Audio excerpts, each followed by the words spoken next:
ज्यामिति की शुरुआत होती है बिंदु से। किससे होती है? बिंदु से। जैसे आपने लिखा बिंदु, ठीक है। बिंदु के बाद आप बनाते हैं, रेखा बनाते हैं, ठीक है। और रेखा के बाद आप किरण बनाते हैं, ठीक है। फिर रेखाखंड,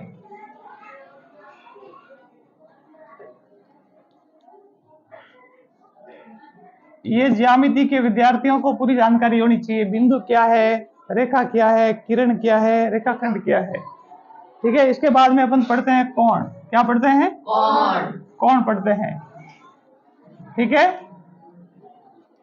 और कोण के बाद में अगली अपन पढ़ते हैं त्रिभुज। किसके बारे में पढ़ते हैं? त्रिभुज, ठीक है।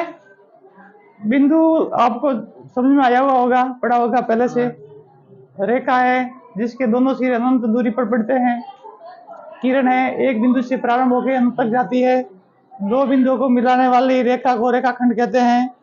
कोण की आकृति, जब एक बिंदु से दो रेखा है खंड या किरणें निकलती है तो आपस में कोण की आकृति बनाती है। आज अपन पढ़ेंगे त्रिभुज के बारे में। किसके बारे में पढ़ेंगे? त्रिभुज। त्रिभुज की संपूर्ण जानकारी भी आपको मैं दूंगा। आप आराम को एक एक चीज समझना है आराम से। जैसा कि नाम है त्रिभुज। क्या नाम है? त्रिभुज। नाम से पता लग जाता है कि इसकी भुजा 3 है। कितनी भुजा है? 3। त्रिभुज में 3 भुजाएं होती है। 3 भुजाएं वो आपस में बंद होती है। कैसी होती है? बंद। यदि खुली होगी तो त्रिभुज की आकृति नहीं बनेगी। इसलिए त्रिभुज की परिभाषा में अपन लिखते हैं 3 भुजाओं से घिरी हुई बंद आकृति को त्रिभुज कहते हैं। तो 3 भुजाएं होती हैं। ये 3 भुजाएं कौन सी है? देखो, एक तो ए बी, एक बी सी, एक ए सी। ए बी, बी सी और ए सी, ये 3 भुजाएं होगी। 1, 2 और 3। और कोण भी कितने होंगे? 3 कोण होंगे। भुजाएं भी 3 और कोण भी कितने होंगे? 3 होंगे। कौन कौन से? कोण ए और कोण, ये जो बनाते हैं ना, ये कोण का एक प्रतीक चिन्ह है, ठीक है। ऐसे बनाते ना, तो कोण को संक्षिप्त में एक इसका एक आइकन है, ठीक है। तो ये ए बी सी 3 कोण है। अब आपको ये देखना है कि त्रिभुज के जो तीनों कोण होते हैं, ए बी और सी, त्रिभुज किसी भी प्रकार का हो, त्रिभुज के तीनों कोणों का योग हमेशा 180 होता है। कितना होता है? 180। भूलेंगे नहीं। त्रिभुज के तीनों कोणों का योग कितना होता है? 180 डिग्री। 180 डिग्री होता है, ठीक है। कभी कभी परीक्षा में सवाल आता है 2 कोण दिया होता है, तीसरा आपको ज्ञात करना है, तो ज्ञात कर सकते हैं परीक्षा में। जैसे ये कोण दिया, दूसरा दे दिया, तो आपको तीसरा ज्ञात कर सकते हैं कि नहीं कर सकते? कर सकते हैं ना। कैसे कर सकते हैं?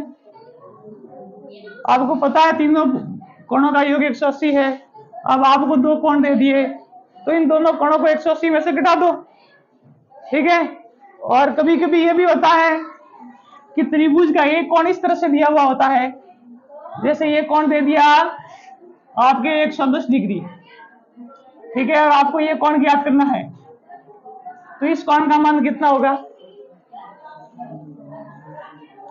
तो ध्यान रखना है कि ये एक सरल रेखा बन रही है। क्या बन रही है? सरल रेखा। और सरल रेखा के एक तरफ बनने वाले कोणों का योग 180 होता है। कितना होता है? 180। तो ये 110 है, तो 180 डिग्री में से 110 को घटा दो, तो ये x का मान कितना आया? ठीक है। ये इसमें नहीं, इसमें भी लागू होता है, इसमें भी लागू होता है।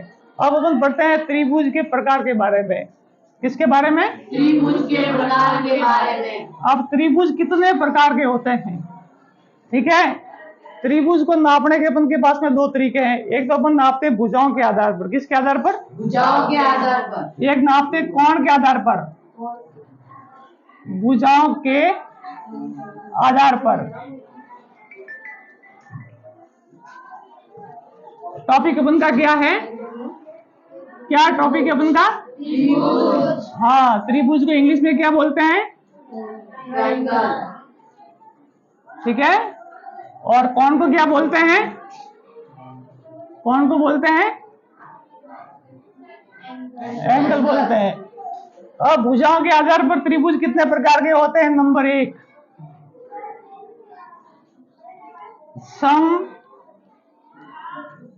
समबाहु त्रिभुज। समबाहु त्रिभुज। सम का अर्थ होता है समान, बाहु का अर्थ होता है भुजा, और ये है त्रिभुज जिसकी भुजाएं समान हो। त्रिभुज में कितनी भुजा होती है? 3। तो जिसकी तीनों भुजाएं समान हो उसको अपन बोलते हैं समबाहु त्रिभुज। ये तीनों भुजाएं कैसी होगी? बराबर। यदि तीनों भुजाएं बराबर होगी तो उस त्रिभुज के तीनों कोण भी कैसे होंगे? बराबर। बराबर होंगे। दूसरा जो त्रिभुज आता है उसको बोलते हैं समद्विबाहु त्रिभुज। क्या बोलते हैं? समद्विबाहु त्रिभुज। मैं खुला खुला इसलिए लिखता हूं ताकि आपको ये समझ में आ जाए। अब इस त्रिभुज का अर्थ क्या है? सम का अर्थ समान, द्वि का अर्थ दो, बाहु का अर्थ भुजा, जिसकी दो भुजाएं बराबर हो। ठीक है। ऐसा त्रिभुज जिसकी दो भुजाएं समान हो उसको अपन क्या बोलते हैं? समद्विबाहु त्रिभुज। दो भुजाएं समान है तो उसके दो कोण भी समान होंगे, दो कोण भी समान होंगे। और तीसरा आता है विषमबाहु त्रिभुज।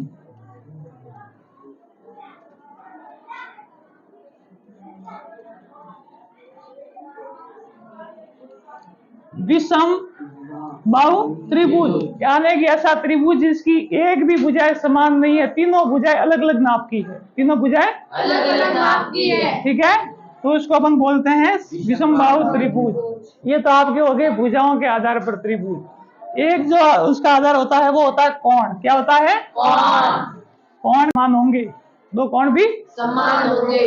और तीसरा आता है विषम बाहु त्रिभुज।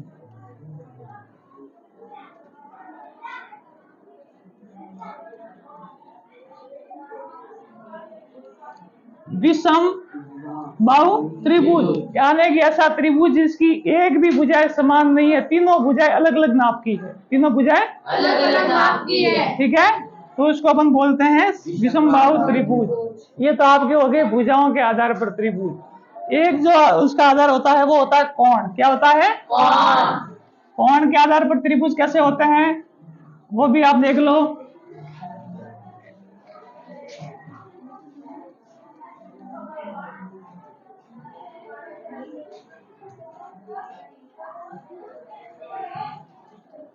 इसमें न्यून कोण त्रिभुज। कैसा त्रिभुज? न्यून कोण त्रिभुज।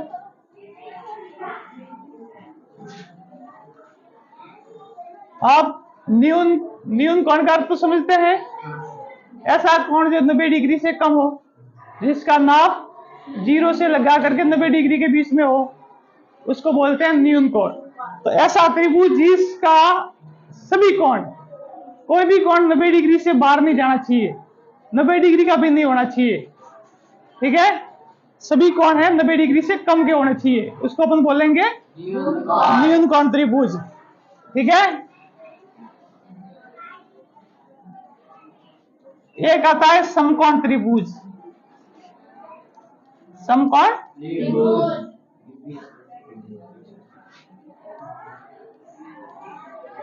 जिसका एक कोण समकोण हो। ऐसा त्रिभुज जिसका एक कोण समकोण हो। समकोण कोण कितने डिग्री का होता है? 90 डिग्री के कोण को क्या बोलते हैं? समकोण। तो जिसका एक कोण 90 डिग्री का हो उसको अपन बोलते हैं समकोण त्रिभुज। ठीक है। तीसरा आता है अधिक कोण त्रिभुज।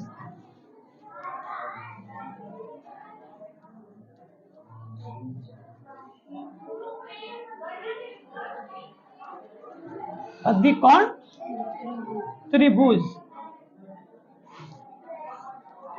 ऐसा त्रिभुज जिसका एक कोण 90 डिग्री से अधिक का हो। ऐसा त्रिभुज जिसका एक कोण है वो 90 डिग्री से अधिक हो। 90 डिग्री से अधिक हो। ठीक है। जैसे ये 110 डिग्री। ध्यान रखना कोई भी कोण कितना भी हो लेकिन तीनों कोणों के योग में से 180 डिग्री होगा। ठीक है। ये कोण 90 डिग्री का है, तो ये शेष दोनों मिलकर के 90 डिग्री बनेंगे। ठीक है, ये 110 डिग्री का है, तो ये दोनों मिलकर के 70 डिग्री बनेंगे। ठीक है, ये आपके त्रिभुज के प्रकार है।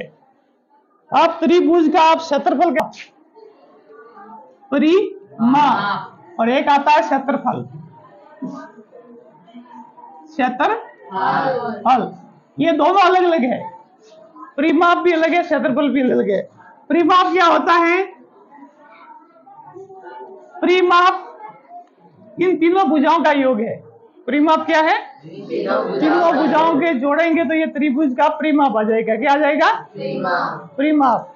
और क्षेत्रफल, क्षेत्रफल के अंदर त्रिभुज के क्षेत्रफल 2 सूत्रों से ज्ञात करते हैं।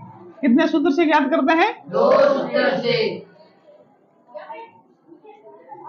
ऐसा त्रिभुज जो समकोण हो, जो समकोण हो या ऊंचाई दी हुई हो, या ऊंचाई दी हो।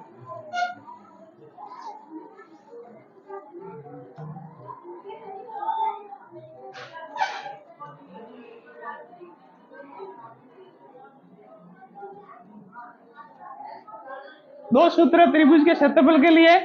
एक सूत्र तो किस पे लागू होगा? या तो समकोण त्रिभुज हो या त्रिभुज में ऊंचाई दी हुई, तो उसका सूत्र है क्षेत्रफल का। क्षेत्रफल बराबर 1/2 आधार गुणा ऊंचाई। ठीक है, ये कौन से त्रिभुज में लागू करना है? या तो समकोण हो तो उसके आधार और लंब का गुणा में 2 का भाग देना है, और या त्रिभुज समकोण तो नहीं है लेकिन उसमें प्रश्न में आपकी ऊंचाई दी हुई है, तो आपको ये सूत्र लागू करना है। दूसरा त्रिभुज जिसमें तीनों भुजाएं दी हुई हो। क्या दी हुई हो? तीनों भुजाएं। ऐसा त्रिभुज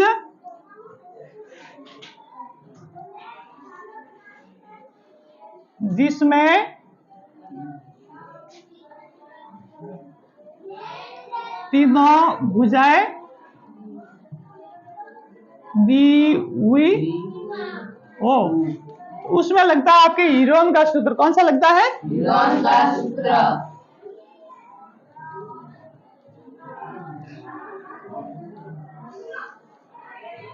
अभी सूत्र में क्या होता है? क्षेत्रफल बराबर अंडर रूट s गुणा s minus A s minus B s minus C. ठीक है, अब आपको देखना है ये s क्या है। देखो ए बी व सी ये भुजा है। क्या क्या है ये? भुजा।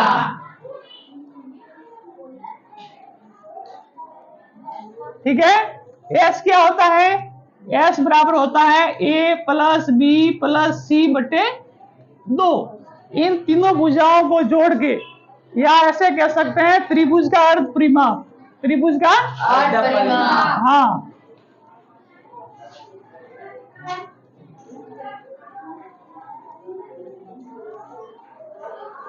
ये आपके दोनों सूत्र हो गए, त्रिभुज के प्रकार हो गए। अब आप बताओ त्रिभुज के तीनों कोणों का योग कितना होता है? ये भुजा है। क्या क्या है ये? भुजा।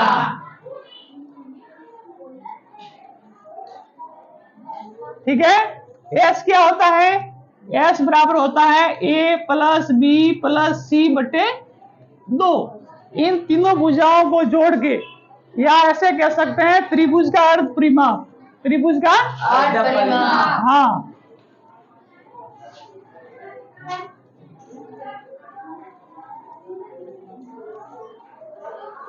ये आपके दोनों सूत्र हो गए, त्रिभुज के प्रकार हो गए। अब आप बताओ त्रिभुज के तीनों कोणों का योग कितना होता है? वेरी गुड, कितना होता है?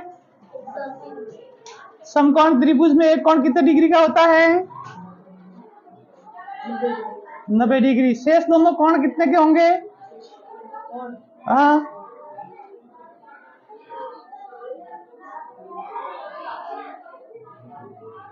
बताओ, त्रिभुज के तीनों कोणों के योग 180 डिग्री, एक कोण 90 डिग्री, तो शेष दोनों कोण कितने के होंगे?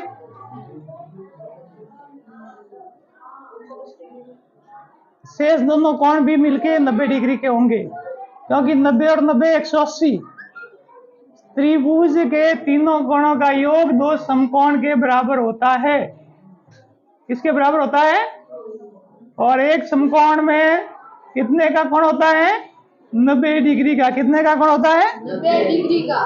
ठीक है, एक बार आप वापस उसको रिपीट कर लेना। ये आपके चैप्टर आगे भी क्लासों में, आगे की बड़ी क्लासों में पढ़ेंगे तब भी काम में आएगा, और इसको आपको पूरा समझना है। ठीक है, चलो।